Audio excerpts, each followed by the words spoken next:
Caitlin Aiken's daughter, and I'll teach you to cook like a Viking over an open fire. During the Viking Age, things were not written down, so no, we don't have exact recipes. We will create some mouth-watering dishes from ingredients that could be found during the Viking Age.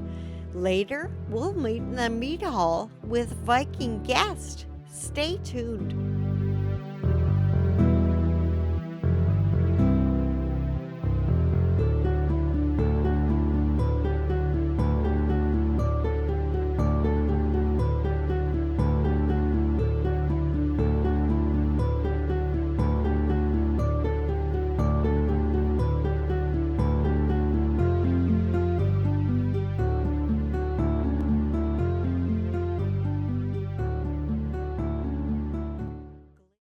Today, I'm making an incredible mix of easily found ingredients that is always a favorite among our Vikings: bacon, apple, onion.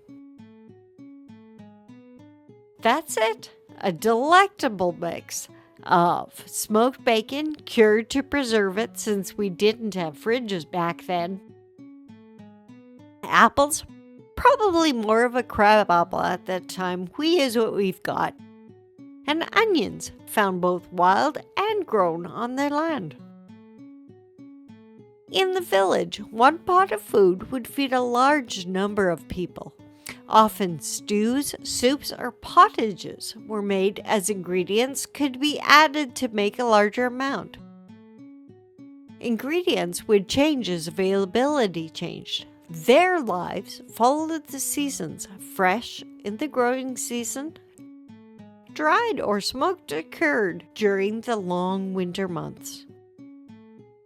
Today, I'm making a small amount. This recipe would be a base that could be adjusted as needed. I'm gonna peel the onion and chop it into bite-sized pieces. We'll add it to the pot after the bacon is done and stir it with the bacon for about 5 minutes. Often people think Vikings, pillage and raping, killing and warriors. However, like onions, they had many layers. The people who lived in Scandinavia, UK, Denmark, Greenland, Iceland, and surrounding areas during the Viking Age are often now referred to as Vikings, when in fact they're just people who lived in that area at that time. So Viking wasn't actually who you were, it was something you did. While some warriors did go off in search of stuff, exploring for land or valuables, they often were farmers. We know farming is hard work and hard work makes us hungry.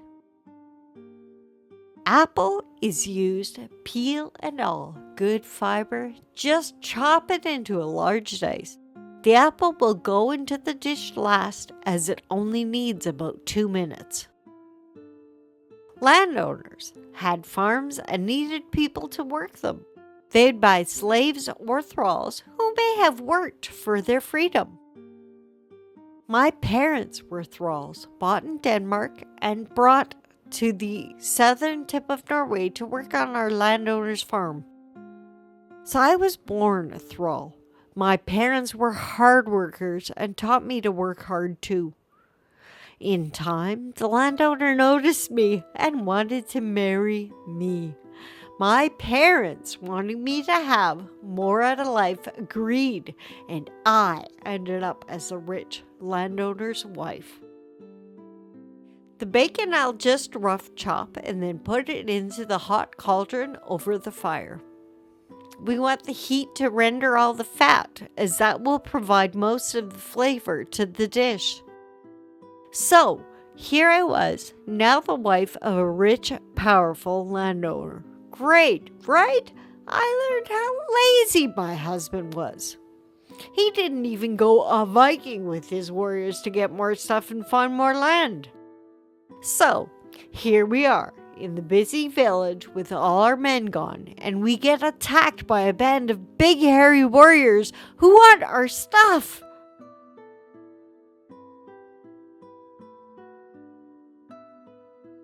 My husband ran to hide, of course, but a large brute found him, and oh dear, my husband happened to get in the way of the swinging axe. I was now a very rich and powerful widow. Now for some herbs. Being in the warmer season, we're lucky to be able to use fresh herbs. We have fresh thyme for our dish today. We'll add it with the apple. Ooh, I see some pepper. Pepper was a treasure. In fact, there are stories of pouches of whole peppercorns passed on to others in the family with verbal wills. The peppercorns would get wrapped up in linen and dropped into the pot to stew and then removed to be used again. You'd find it in a few very rich households, and it would be used for feast dishes for very important occasions. Being a lonely and rich widow, I wanted a new husband to help me take care of my land and people.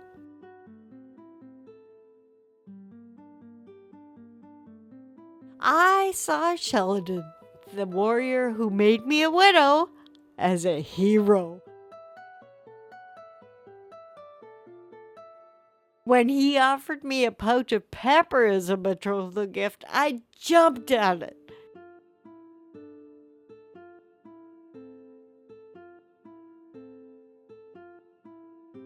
We have now since gained a lot more land in different places, as he's a good husband trader and an excellent warrior.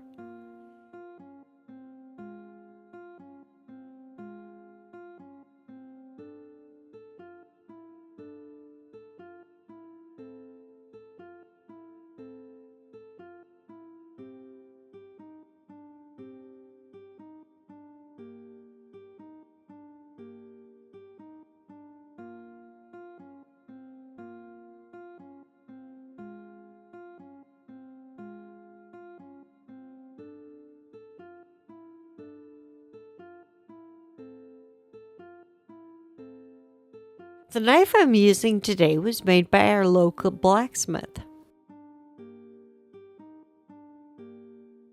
Because, of course, in our Viking group, we have people who can do everything, and you absolutely have a blacksmith. He's made a lot of the tools that we've used today.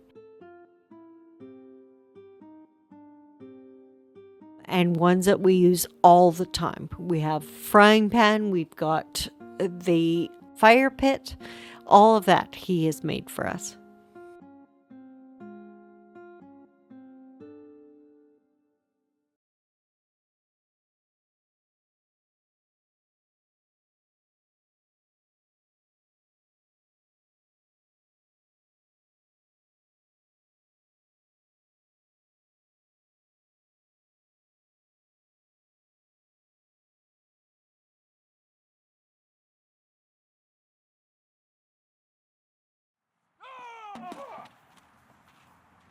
If you would like more information on the recipes and tools we use, check out our website at cooklikeaviking.com. Thanks for joining us today, and see you next time on Cook Like a Viking.